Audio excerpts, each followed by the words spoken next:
welcome back to Danann Crafts Loose Crafters podcast. This week is part 2 of the interview with myself on the journey of Danann Crafts. Really hope you enjoy it. I love my history of Lurgan, so many of them will ask me stuff, so whenever they come in I just sit and chat to them and tell them about different parts of Lurgan. And normally it does get them to come back into Lurgan again because, well, Lurgan is steeped in history, and it's a lot better than what the media makes us out to be anyway. But it is a lovely town, and that's the reason why Lurgan was also very important to me, because it's one of those towns. It's made by the local people, and the local people still run businesses in that town. We don't have many of the big stores in Lurgan, so all of the shops that you're going up the town, there are people that are just down the road. Their houses are in the Armagh, Banbridge and Craigavon council area. That's what I love about it, and that struck a chord with me because it was bringing home my whole ethos of support and shop local, pretty much.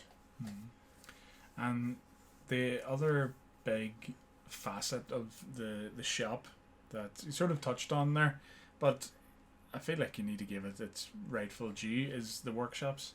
Yeah. And how you've taken them to where they are now. Yeah, I'll be honest with you. That hasn't just been me. That has been a lot of people behind scenes. I credit the last front and centre as well. A lot of people, especially now, running them workshops. There's a few people that you can call out, but from the start. So you started doing the workshops with Imelda and then Jude and stuff. So how did that evolve into what we've got now? Why did you need the bigger space to get the people in? We had dead space in the shop, and I tried to think of something that we could actually do. Now, the whole principle, I've never shied away by talking about mental health, and there's two ends of the reasons why we've done the workshops. One is because creativity is a very positive form of creating good mental health, so it gives you an outlet. No matter what you're doing, if you have to put your feelings onto a piece of paper, you put your feelings on a piece of paper. It gives you that escape. The reason why they also tell you to write down your feelings or write a poem or a story.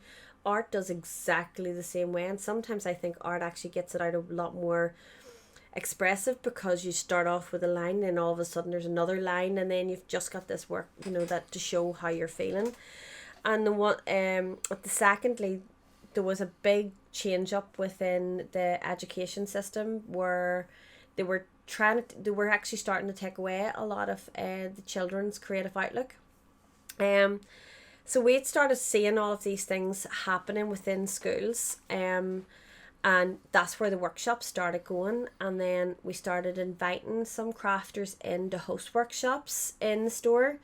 Because that also gave us a chance to also inspire and teach arts and crafts that might be dying out, or to give people a more of a knowledge of arts and crafts, because it's a telltale. Some people come in and see a wood turn bowl. Oh, I can buy that up the street in such and such, and I doubt very much that you're going to get that one piece of wood and that design made by hand up the street by one of the larger retailers. And we do get that all the time. While whenever we had a wood turner in doing a demo, it gave the chance to people to come in, see them in action, seeing exactly and giving them an understanding of arts and crafts. So the workshops and that whole thing came about basically promoting the arts and craft movement, promoting good mental health for all age groups, but also giving an outlet for creativity, because there wasn't that outlet. Now, from that moment that we started doing them, it just kept building and building and building. So we still do host pick and paint sessions.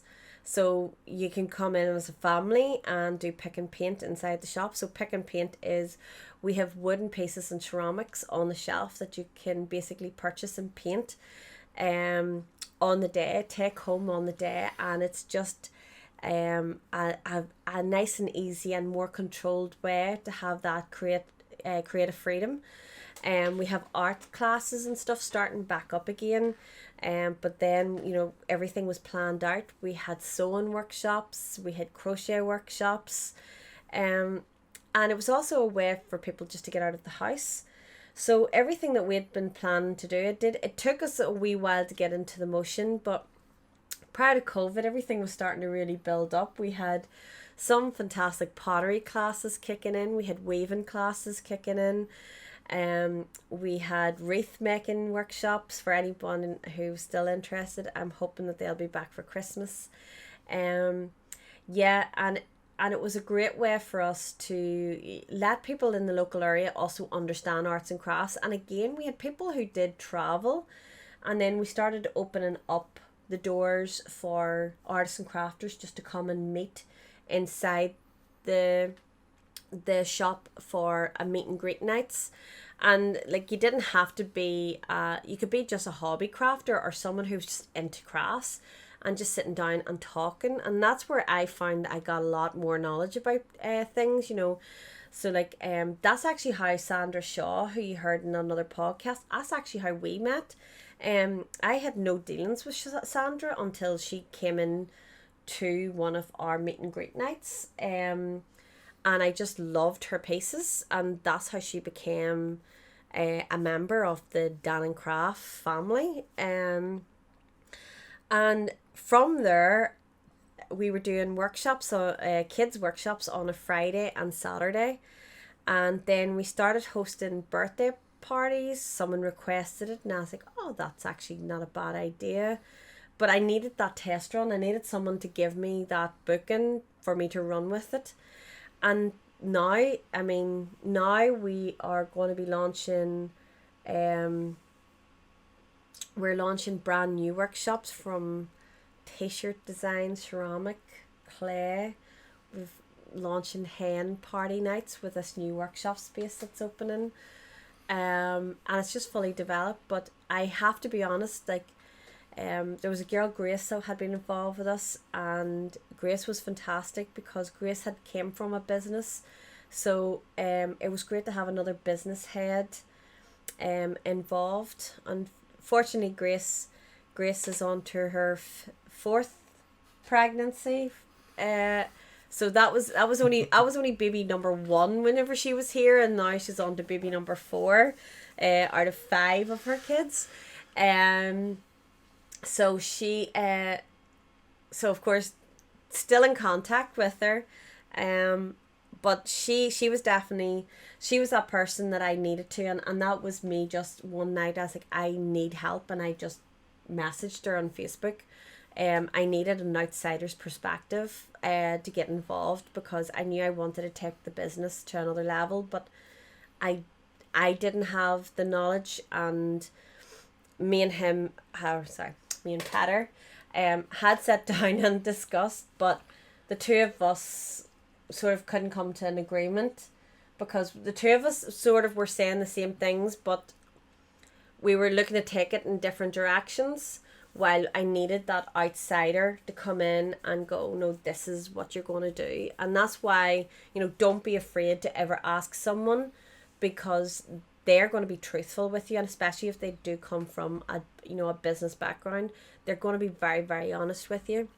And then we had Bethany in for a while, and she was great too. She gave me another big boost, and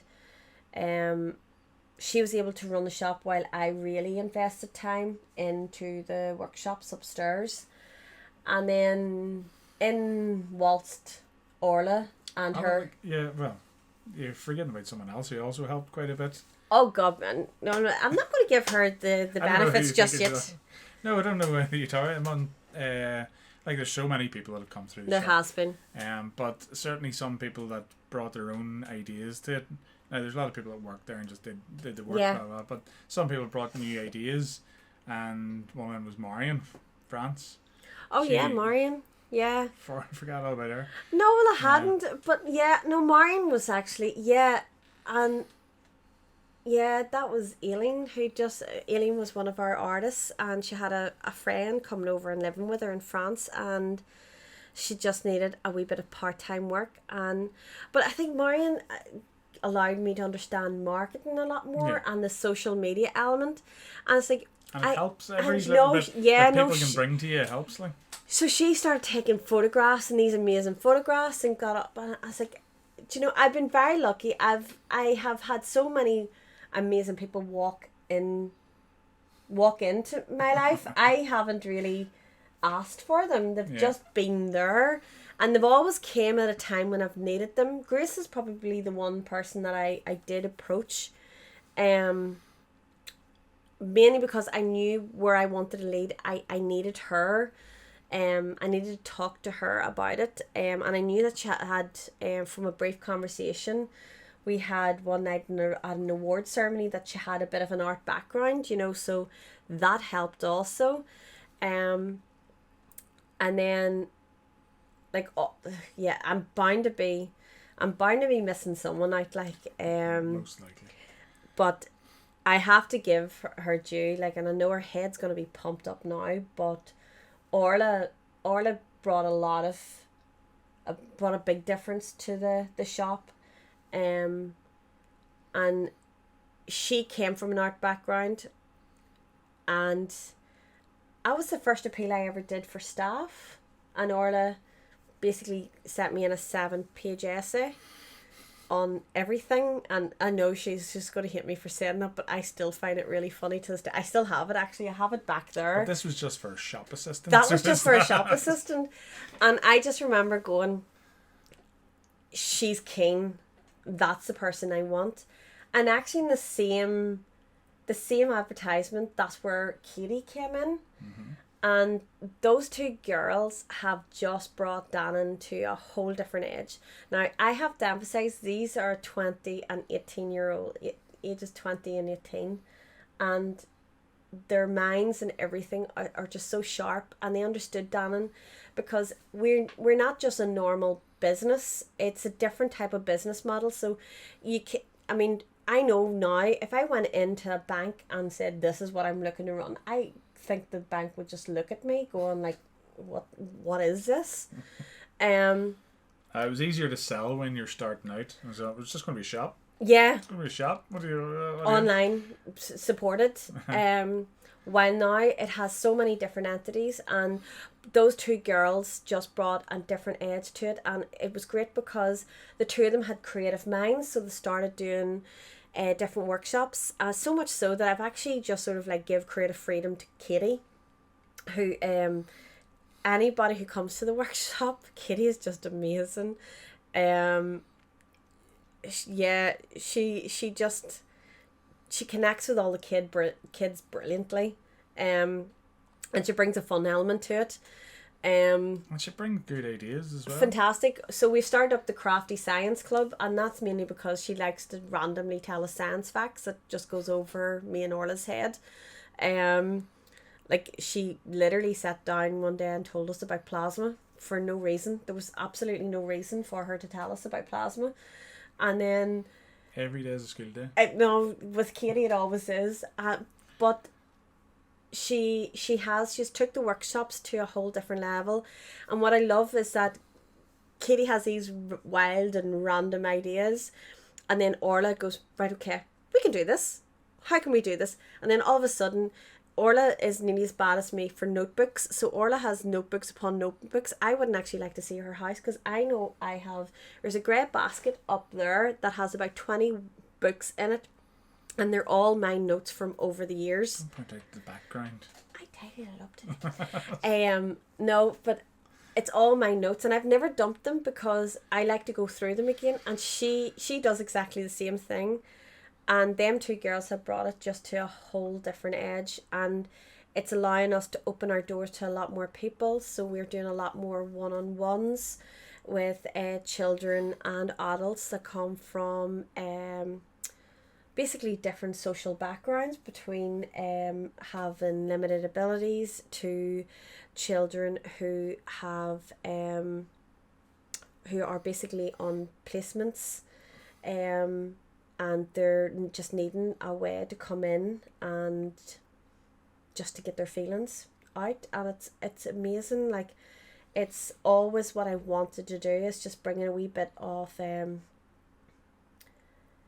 just open the doors and make it a home from home. And that's what it has turned into.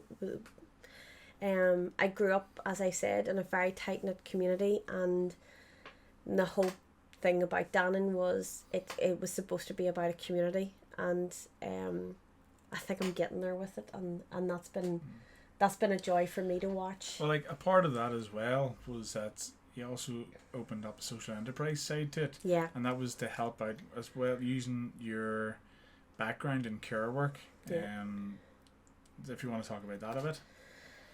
Yeah, well, I have spent most of my life working in a care setting, whether it be paid or voluntary. So my mum volunteered in a blind club, basically. So they had every Friday evening, they met in a local centre here in town, and they were called the Cat's Eye Blind Club. And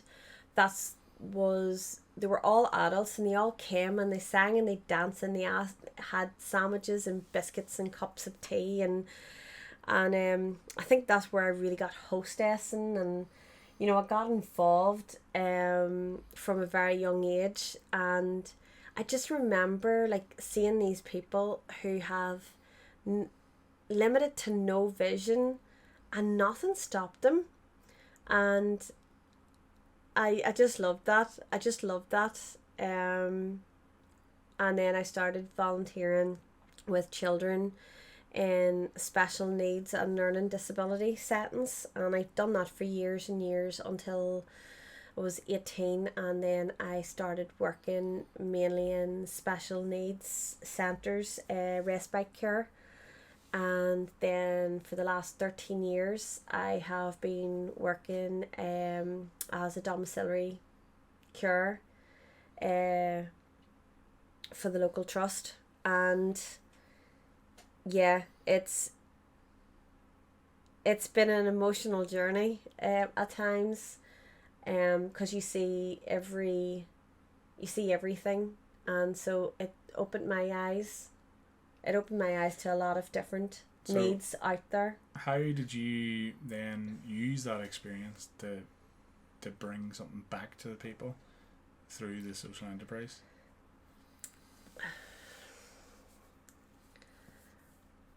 So we would get an awful lot of people donating items to us if they're doing a big clear out of their closet and their craft cupboard and stuff. We would reuse all of those items. So I'm not very good at this, and I know why Peter's asked this of me, because he knows that it's not something that I do an awful lot of singing and dancing about. But we would make boxes and we would leave them at nursing homes, nurseries, and basically anywhere that we know that might actually get good resources out of them. So it's our wee way of giving back into the community, but we also do appeals for the Simon community. So we would make up also craft packs, and well, not really for the Simon community, the craft packs, but they would have wee packs like an emergency packs. So they would have soap and toothbrushes and things like that in it that local people would donate, and then we would also buy in some items just to make up the packs. So they're fantastic, and we didn't do them last year, but we did do 2 years ago. We done the coat drive, and that was getting in jumpers and coats and things like that for people within the local area. But and what was the pink bins? Yeah, so we still actually have the pink bin going at the so it's period poverty. So if you go down our alleyway, you'll actually be able to see the pink bin, and you're able to go in and donate basically tampons, pads, anything that you're wanting, paracetamol, anything that can be put in that would actually be helpful to someone that just can't afford basic care. I know that sounds really random.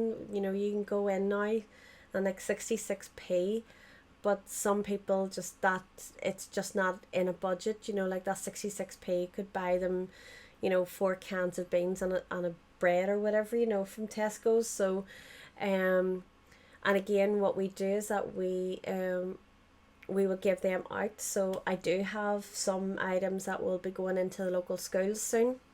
And that was actually one of the ideas by Bethany, you know, so she brought that idea, and I've kept that going because it's something that even I was totally unaware of. I'll be honest with you, it just was never a thing in my head because we could afford it growing up, and I never thought about, you know, maybe some of the people in my class, you know, weren't in the same bracket as me. So we've done all of those things, and then during COVID, then we done craft Okay. packs. We'll come back to COVID. I'm going to come back to Okay. COVID.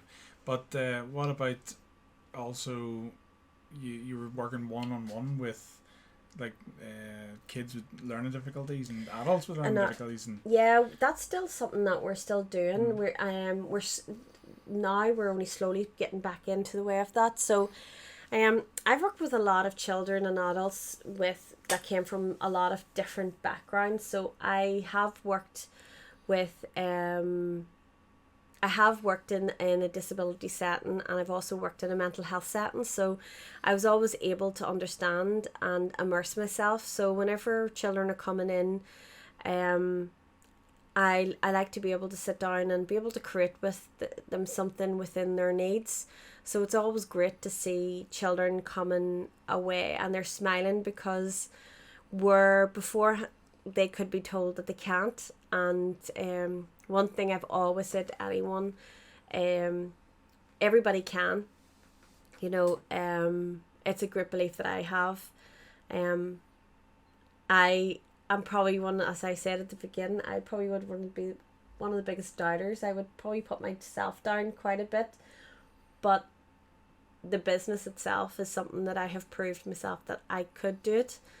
And yeah, and I just believe that, and I want to build up that. I want to build up that any child and adult walking through the doors, they're walking out and they're knowing that that they can, that it's there within them. It's just learning how to bring it out of them. And that's the joys of arts and craft, is that yes, you know, some children can do clay, some children can't. Some children can tolerate the touch of Play-Doh, some children can't. And it's just learning and working with them and being able to think on the spot and give them something different, you know, like, so each one of my children that come in, and adults, I have what I call a chat. So they come in and they get a drink and a bun or sweets or whatever they're wanting, and we just sit and we chat, and I'll have a few wee things sitting out for them. So it gets me aware of, you know, how sensory they are, what their limited needs are, what they enjoy. And yeah, it's just fun. Like, we actually have been working with a person at the moment, and they had a list what they didn't like, and the one thing they didn't like is actually the one thing they love. And that's because I put it there and I told them to go for it, and all of a sudden then it changed their minds. And that's the joys of teaching children that they can. You know, it's I don't ever want anyone ever to think that they're not accepted or they can't do something. And Yeah. you bring that philosophy forward, and that's why you've also got a lot of bookings from local groups Yeah. associated with Yeah. different people with different needs. No, that's slowly building, and it's slowly building because I want it to slowly build. We've had a lot of phone calls regarding different things, but it's something that I'm needing to work on with a group, because I want to get it right for them. I don't want to I I just don't want to take a booking and then go, yeah. Okay, I can do that. No problem. I can do that. And then make a complete farce out of it. If I take your booking, I'm going to make sure that that booking meets the needs of your children, your adults, and what you're looking to come in, and that's something that's really important to me. It's Danann Crafts, like I've said so many times, it's about community, and that is what I'm trying to install. It is community, and I want them. We have a few of them to come in that just like one of the one of the wee groups this time last year, my husband I came home with a stray cat.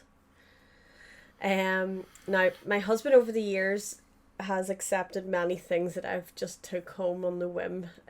But this wee stray cat was it just hadn't been fed. It was just so pitiful. And I just couldn't leave it. So I was out working as a care worker, and this wee thing just kept meowing, and you could just tell it just needed someone to love it. So I picked it up and brought it home. But unfortunately, there was a big rapid bit of thunder. We had it all nurtured. It was starting to come back to life, but unfortunately, a big loud bit of thunder came outside, and it scared it. And unfortunately, there was a car driving quite fast down the road and clipped its back leg.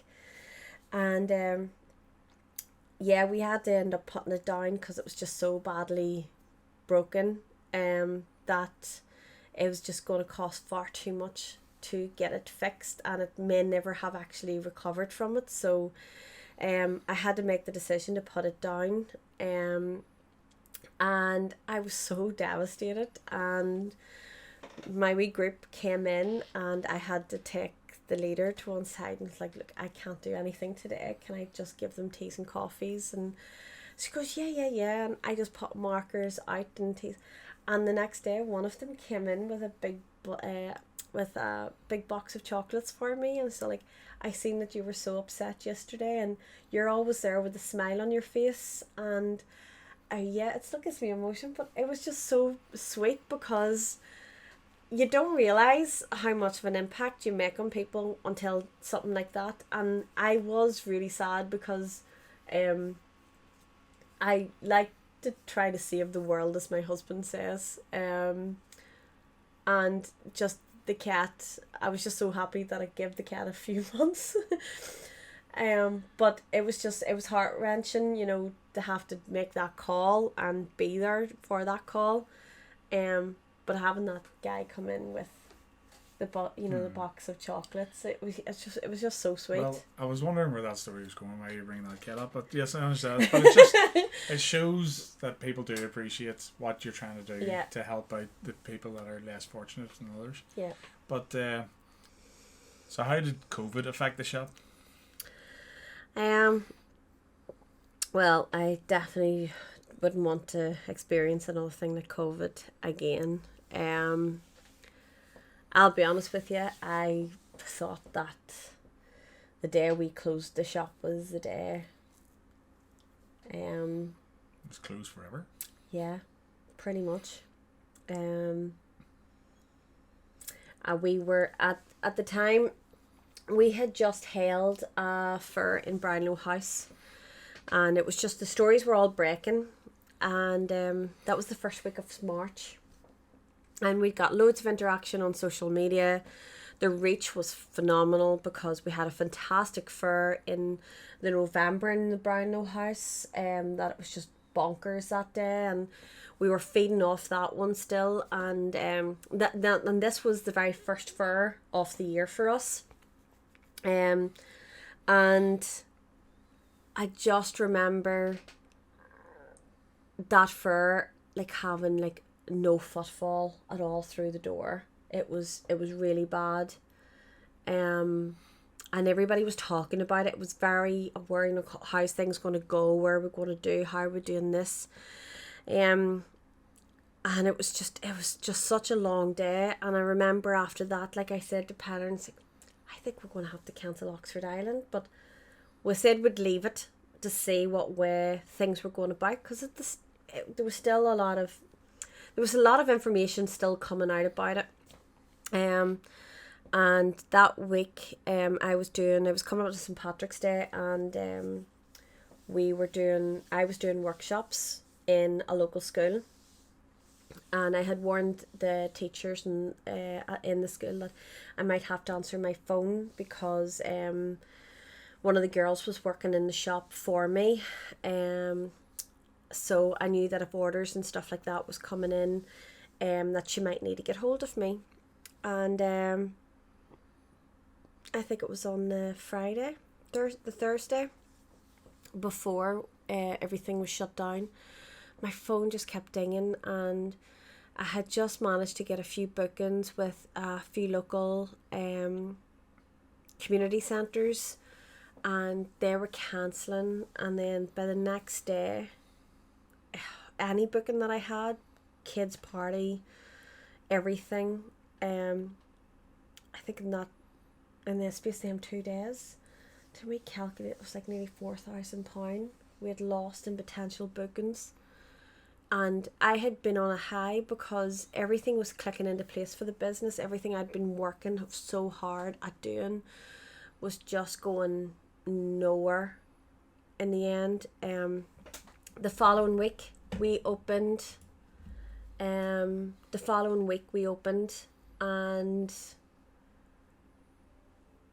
then I think we lifted £20 that week. And then the news came out that they were shutting us, they were making us close up the shops, and that was the hardest thing. I remember putting out an appeal to the staff and saying, I don't know if I'll ever open again, because at that stage there was nothing in place. There was no support, there was no nothing. And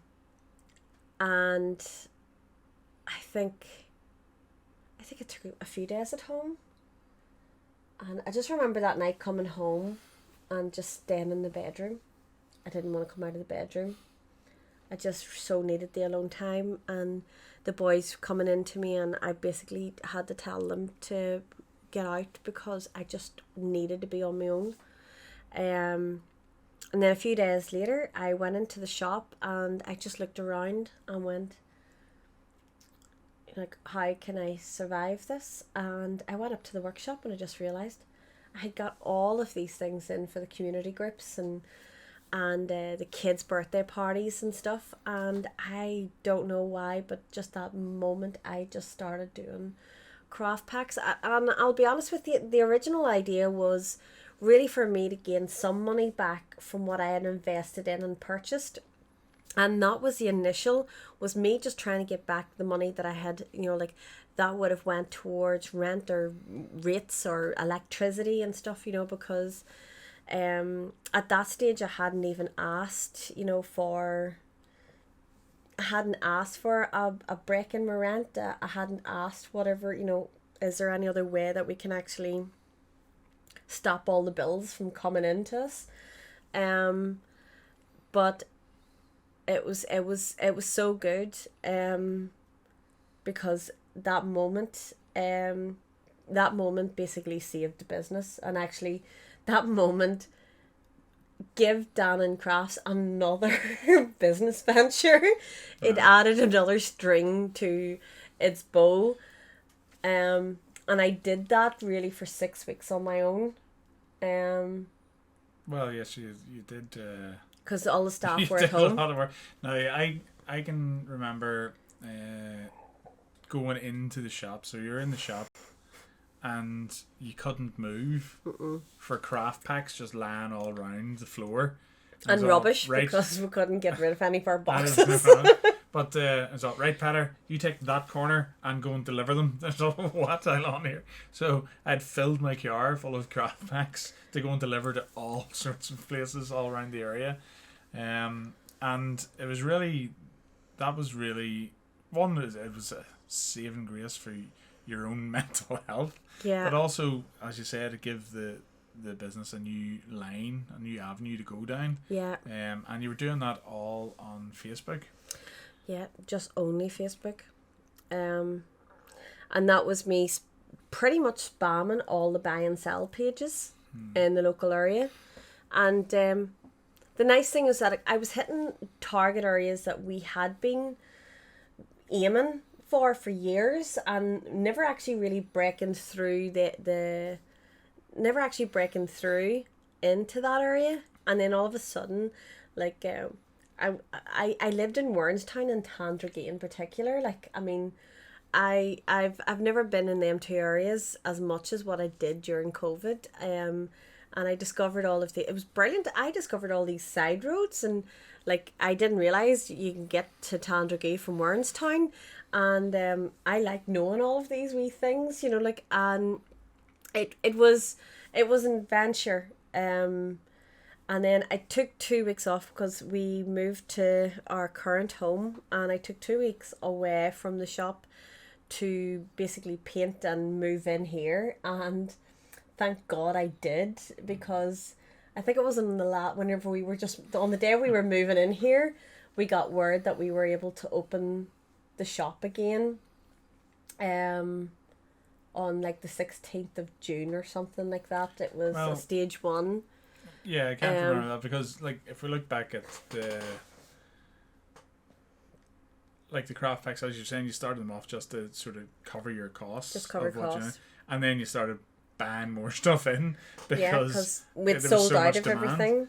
But and as I said, we're on Facebook already, but we realised that we needed to expand beyond Facebook, and we needed to make our online presence better. Yeah. And our website had been set slightly dormant for the past number of years. Now it was still working; people could still go and buy. Yeah, but the what we'd did missed sell out on was it was basically marketing of it and getting it out there. So we set also to get that rebuilt from a place where we can actually use it. It looks well, it's marketed well, it's out there in people's faces, and that was another avenue that came through COVID. It was, in all fairness, like I took COVID and I did everything I needed to do. So we took those moments of madness, and I just looked around the store and go like, how can I improve it? So maybe it was just the staff.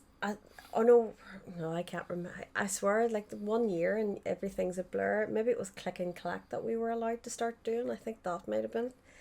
But the staff started to come back in again, and we started then to clear the place out, and we started rearranging, and we started then looking at displays and how could we change the shop and where wasn't working in the shop, you know, compared to other places. And we did some in that summer.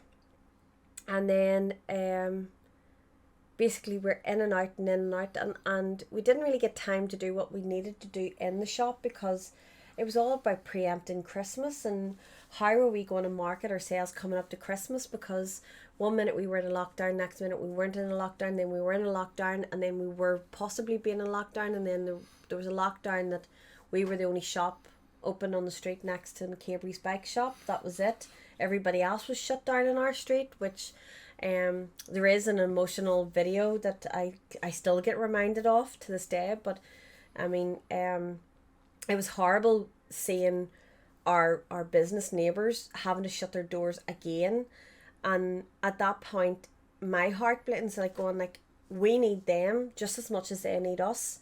And I was like, how is my business supposed to survive? And I'll be honest with you, only for us pushing the online. That's how we got through. But also COVID also gave me that business confidence that I started approaching crafters and artists that I've wanted to for years, but I didn't have the business. I just didn't have the business courage to do it. And it sounds so stupid, because after you've been established for over 5 years, you'd have some sort of business confidence, but I really didn't. I sort of nearly felt like a phony. I had the shop, I had the business name, I had a business account, I had everything that goes alongside a business, but I just didn't have the business confidence. but then I started to, and we started to invest in buying in some arts and crafts. So we have a nice blend of bought in arts and crafts next to commission arts and crafts inside the store. And it was probably the best maneuver I've ever made, because uh we were able to put ourselves on a pedestal a bit differently again, and we were starting to upmarket ourselves a wee bit more. And then the new website came along, and that was just a godsend. And it took us a few months to really get things up and running on it properly. And again, we relaunched it on our original launch date. So we launched it on the 30th 30th of October. of October.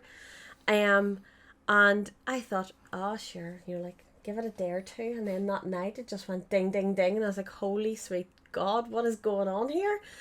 And it was just mad, and that never stopped. And the website was the best investment that we made. And it was so simple. The difference between the two websites was just the new website interacts better with Google and than the old one did. And it's showing off her technical expertise here. That's literally it. Because he's the technical department. But it just showed me how much, and it interacts with Facebook and all the rest of them a lot better. And now we're back to being able to take crafters back onto our website again, which has been a big. So COVID gave me the drive to sit back. It was the first time really that I was able to sit back and go, right, what can we change here? How can we change? We have the time, because we didn't have the customers coming in asking us 90 questions about any of our stock. We had that chance to breathe, which, if you're running a retail business, you'll understand that you think that you always have a busy day, but you could have a busy day just chatting to people. So any of the admin side of things you never get doing, and then you're coming home working late at night on the admin side of things. And like, he would tell you that there's some nights, like, he actually had to set out a point that, like, after 11 o'clock at night, that I had to stop at the computer, because I wasn't sleeping right. And I am a naturally bad sleeper, but I wasn't sleeping right at night, because I was working to maybe 1 in the morning, and then I was getting up, and then I was Mrs. Cranky in the morning, because I hadn't got a proper night's sleep, because I had no rest period, before going to bed. And it made me look at the business a lot more, and even just family time and stuff. It gave us a nice mix. We got to spend a lot of time with the boys, that it did teach me that I'd missed out on, because the business was driving me. I wasn't driving it, it was driving me. And I've literally pulled it back and went, no, it's, I'm the boss here. But COVID was definitely one of them things for me personally. It benefited me. It gave me that time to slow down and look at everything. And as I say, everything that we're now doing in the business has came off the back of us taking that time to sit down and look and go, yep, this is what we can do. Right, this is our next project. And yeah. But being able to take that step back has also been driven by the fact that you've got a good team with you now. I have an amazing team. Yeah. Been out of 5 years, but you've got a good workforce in there in the shop, all in different areas as well. Yeah. They have their own wee specialities. Ooh. Yeah, no, so like, I mean, Brenda, who reminded me, has been with me for nearly 3 years. And Brenda is basically my go-to accounts woman. She does all of the accounting, stock and payouts and etc. So you can shout at her and not me. But she's been brilliant, and she's seen such a drastic change in the business too. And like, honestly, I value her so much, because she's been there whenever we have been struggling to now, and it's great to have that one person there that has seen all of the changes and can even turn around and says, but you've done that before and it doesn't work. And you go, oh yeah, I forgot that I've tried that before, because sometimes I do need reminded that we have done something before. And then Orla, oh, I don't even know what Orla's full role is. I just call her the boss because she tends to tell me off more so than anything else. It is actually quite funny, and I do find it funny. And but she drives the social medias. She drives the thinking, the forward planning, and she's such a diehard. I mean, like, I would get random messages from her at 1 o'clock in the morning, where she's thought of something, for Danann Crafts. And Katie's exactly the same. And we've got new staff coming in all the time, with us. And every one of them brings something different and new, to the business. And that's what I like, because they all know it's my business, but it's without them helping me drive the business wouldn't be there. And there's I know that there's only 3 girls that I've mentioned, but the other girls are still so new. They have been the driving force, and they have been, like, they are my right hand women, and I adore them, and I adore them because they understand the business and they have the same passion for me. Same passion for me for the business they that love I me have. as much as I love me. Oh, if they listen to this, I'm gonna have to listen to so. But no, I mean, like, they understand the business, and whenever you have got a team of people who understand the business and they want the same for the business as what I do, it's amazing, and I'm very, very, very lucky. And I'm dreading the day that the girls tell me that they might have to move on, but we're not going to linger in that one. Let's not get into the tears yet. No, but no, they're fantastic girls, and they've given me the confidence about the business, and they've given me the boost to the business. And yeah, they're just, I do have a very, very, very good team around me at the moment. So, what next for Danann Crafts? The world. No, I think there's a lot of ideas. We have a lot of different things we're wanting to do. The main thing at the moment is getting our workshops back up and running again. We're working hard at the moment on our Halloween and our Christmas craft packs.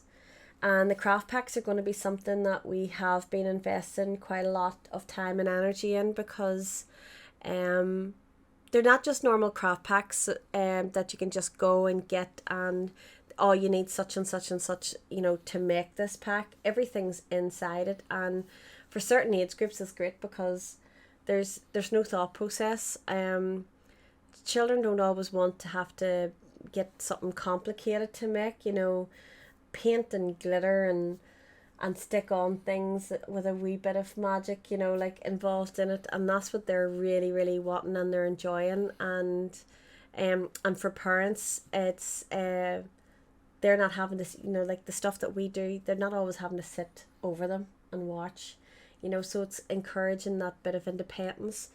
But the parents are loving the glitter. Yeah, no, parents don't enjoy glitter, but we enjoy handing the glitter out to the children. Don't worry, we don't like the glitter when it enters into our building. But no, the workshops and all, and what we've going, like, we're having our girls' night starting back soon, and we had our first mystery night there in August, and we're having another mystery night with this other workshop opening now. We've sort of been derailed with some of the workshops, but it's going to give us a completely different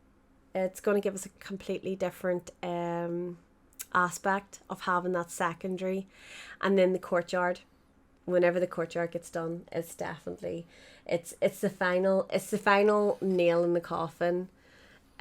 just to finish off everything, that the shop will be complete then until I find something else to do in it. It's always something else. But if you're a crafter and you're interested, dananncrafts.com is still recruiting online.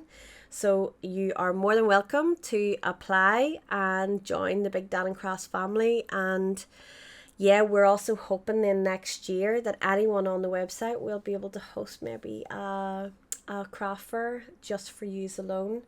That's the aim, but I just can't wait for next year to have everything back up and running again. I do miss the craft villages, the banter and the laugh and seeing everyone again is amazing, because chatting to everyone on Messenger and via WhatsApp and text is just not the same. So it's just not the same. But yeah, Danann Crafts, and then this podcast has also been a joy, because I just want to introduce you to all of the amazing people that are in my life and in my little world, because their stories are amazing, how they've got involved in the arts and craft movement. Yeah. So if anybody wants to get involved or wants to have a chat, you can go to dananncrafts.com, or you can find Sinead, because she's never off social media, on Facebook and Instagram and TikTok and anything else I'm missing. Twitter. Oh yeah, you're making me do this thing called LinkedIn. Yeah, I'm not very good. I'm very good at Instagram and Facebook, not so much anything else. They're the places that you can find her. Or TikTok. Danann Crafts, at Danann Crafts for any of them, and just get in contact. If you like the podcast, get in contact. If you like hearing from the crafters, get in contact. If you are a crafter, give Sinead a shout, and she'll talk your ear off. Yeah. But hopefully in a mutually beneficial way. So is there anything that for the last, we're going to wrap it up, but for the last thing, is there anything, what's the most sort of inspirational time that you found by doing Danann Crafts? Or what's the one message that you'd want to send about Danann Crafts? About Danann? Well, I have been on a roller coaster journey with the business. There's been a lot of tears. There's been a lot of anger. There's a lot of days where if anybody came in and said they wanted to buy Danann Crafts, I wouldn't have thought twice about putting a price on it. £2. It's been frustrating, overwhelming, a joy. And all I can tell anyone is that I've been very lucky that I work in an industry that's quite social. So I have enjoyed meeting all of the wonderful people who've came in my life. And even those that I haven't been able to keep in contact, it's I've never forgotten them. You know, I don't forget people I may forget your name, but I don't forget them at all. And it's just been a journey that I know it's not suitable for everyone, but I'm glad I took the risk, and I'm glad of so many things about it. And I'm just excited to see where the journey will take. It's the people who have been around me have inspired me, and I mean they really have, because half of what I've been able to do for Danann Crafts has been inspired by them. And I think that's what makes this business even more unique, is that it's a people community business. It's just not your normal business, and I never wanted it to be a normal business. Couldn't be normal with you at the helm. No, definitely not. Well, but I think that's it. I think we've done it alright here. So thank you very much. Thanks for having me as the host for this one and only time. I think our friends are going to find it even more amazing that we've actually managed to get through this podcast without without shouting at each other. Yeah. Well, we've still got some bloopers from each. Oh, we have an awful lot of bloopers. But it's been a pleasure, and I hope it's been, in all fairness, this man here has been a godsend, because there's a lot of stuff that I wouldn't be able to get done without him being in the background, so you won't see his face very often. But this podcast and everything else, with the help of Ran from BNL and Patter, it's been it's just been that other tick box episode that I've really been wanting to do. Well, I've always been told I was a good talker, so don't worry, I'm moving her into TV next. But no, thank you. Thanks everyone, and you'll hear from us next week. Cheers. Bye. Well, that's the final part of our interview. Really, really hope you enjoyed it. We enjoyed sharing it with yourselves, and you never know, there might be more to come. But if you want further information about Danann Crafts, you can check us out on our website, which is www.dananncrafts.com, or you can check us out on Instagram and Facebook. Drop us a line if you're interested in joining us for a little interview. By all means, email us at info@dananncrafts.com. But until then, see you next time. Bye.